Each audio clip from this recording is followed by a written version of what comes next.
इसलिए हमने अपने समाज में भी प्यार से रहना। जैसे आपको कोई गाली दे देता है, कोई बात नहीं, आपके अंदर उतनी ही वापस गाली देने की फिर अंदर से कसक होती है, तो फिर तो भी आप भक्त नहीं बने, अभी आप में साधुता आई नहीं है। कबीर साहब कहते हैं आवत गाली एक है उल्टा हो अनेक, और कह कबीर मत उल्टी हो रह जाए एक की एक। एक ने गुस्से में आकर, क्रोध में आकर किसी के कहने सुनते या मिसअंडरस्टैंडिंग पर किसी की गलत धारणा से मान ले आपको कुछ उठपटांग कह भी दिया, तो आप उसका तुरंत प्रतिफल में बदला मत दो, उसका तुरंत जवाब मत दो। फिर वो एक देगा, एक और दे देगा, वह दो ना हुए। दो जब होगी जब आप उल्टी दे दोगे, उल्टी गाली आप उसको पकड़ाओगे तो वो 20 और सुनाओगा, और फिर हाथापाई हो जाएगी, और फिर हानि ना जाने कहां तक पहुंच सकती है। इसलिए क्या बताते हैं कि आवत गाली एक है उल्टा हो अनेक, कह कबीर ना उलटियो व रहे एक की एक। गाली ही से उपचे और कलह कष्ट और नीच, हार चले सो संत है वे लाग मरे सो नीच।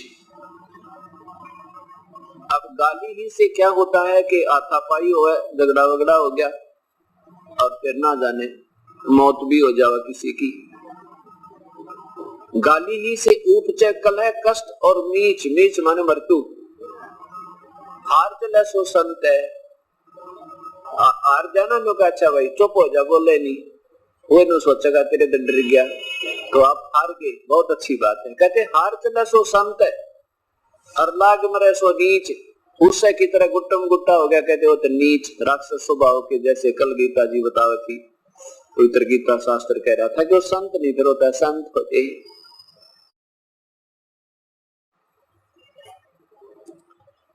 अब हमने अपने संस्कारों को भी पूरा करना है, साथ में अपने अंदर बहुत ज्यादा सुधार लाना है, ताकि आम समाज भी ये कहे भी भक्ति हो तो ऐसे संत भक्त हैं तो ये हैं जिनमें बीड़ी शराब मांस तंबाकू का कोई व्यसन ना हो, और झूठ बोल कर अपना धंधा नहीं बढ़ावे, किसी की आत्मा दिखाने के लिए झूठ ना बोले। अब जैसे रिश्वत लेते हैं या 2 नंबर का काम करके दुनिया को धोखा देकर, कोई मिलावट करके या कोई डुप्लीकेट चीज ओरिजिनल समझ कर बेच के पैसे तो कमा लेंगे आप, लेकिन वो पैसा फिर बहुत बुरी तरह जाओगा आपका।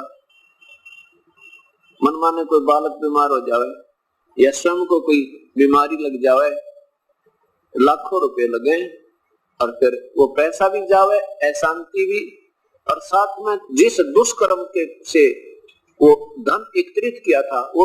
पाप कर्म तो जोके तो जमा है आपके, और वो धन रहा नहीं जो आपने गलत तरीके तो अपना था, बल्कि कष्ट में होकर गया। इस प्रकार हमने इन बातों को ध्यान रखते हुए अपने अंदर बहुत सुधार लाना, क्योंकि परमात्मा का एक नियम है कि जैसे कर्म और साथ में जैसा भी आपका संस्कार, जो भी आपको मिलना है,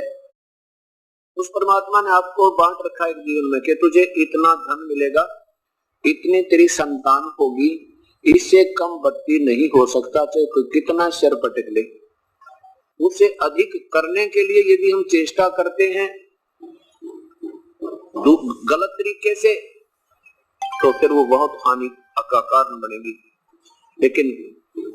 प्रभु को याद रखते हुए, परमात्मा के संविधान को सामने रखते हुए अपना प्रयत्न जरूर करे, दैनिक कर्म अवश्य करता रहे, प्रभु को छोड़ दे इसका लाभ और हानि। मान लीजिए आज आपको उपदेश मिल गया, आप 2-4 महीने के बाद फिर आते हो जी कोई लाभ तो नहीं हो रहा, ऐसा कोई प्रश्न करते हैं। आप लोग लाभ किसको मानते हैं कि धन घना आ जावे, रोजाना घनी कमाई हुए, पैसे घने आ जावे तो आप लाभ मानते हो। वैसे तो भक्ति मार्ग में जब आप सही मैच्योर हो जाओगे ना, जैसे कल बताया था, वो किसान की तरह ज्ञान योग युक्त हो जाओगे, फिर ये चीज कौन सा हो तुम धन घना आ गया थोड़ा, फिर तो न सोचोगे आज सिमरन कम होया या ज्यादा, आज मेरा भक्ति का वो क्यों एक अंग रह गया जो मैं नहीं कर पाया, ये दुख होने लग जाएगा आपको। फिर भी ये परमात्मा वो पूर्ण ब्रह्म है, परमेश्वर पूर्ण ब्रह्म, कबीर साहब सतपुरुष, ये वो शक्ति है कि हमारे भाग से ज्यादा भी दे देगा और अच्छे तरीके से दे देगा। आपने 2 नंबर का काम करना भी नहीं पड़ेगा, विश्वास रखना अपने मालिक पे। अब जैसे आपने 4-5 महीने पीछे बताया था, गुरु जी क्या आपको आके कहने लगे जी कोई लाभ तो ना होया। और पहले क्या होता था, पहले बताते थे जी बहुत नुकसान हो चुका है, हमने ये भी नुकसान हो गया, पशु भी बिगड़ गए, व्यापार भी कति चौपट हो गया, एक बालक बीमार हुआ था उसका कम से कम भी 1.5 लाख रुपया लग गया। अब ये सोचना कि आपको मान लीजिए व्यापार में या आपके घर में पैसा घना नहीं आ रहा है और वो फिर व्यर्थ भी नहीं जा रहा है, बीमार नहीं होता कोई, वो पशु बिगड़ने बंद हो गए, आनी बंद हो जाएगी, लाभ से थोड़ा ही हो जाइए, वो आपका गना है, क्योंकि उधर ज्यादा आता दिखाई दे रहा था, फिर एकदम इकट्ठा ही चला गया तो वो लाभ नहीं था, वो तो व्यर्थ था, अशांति और बनी। अब ये परमात्मा वो है, विश्वास रखना, कह कबीर सुनो विषा दो, मैं तो हूँ विश्वास में।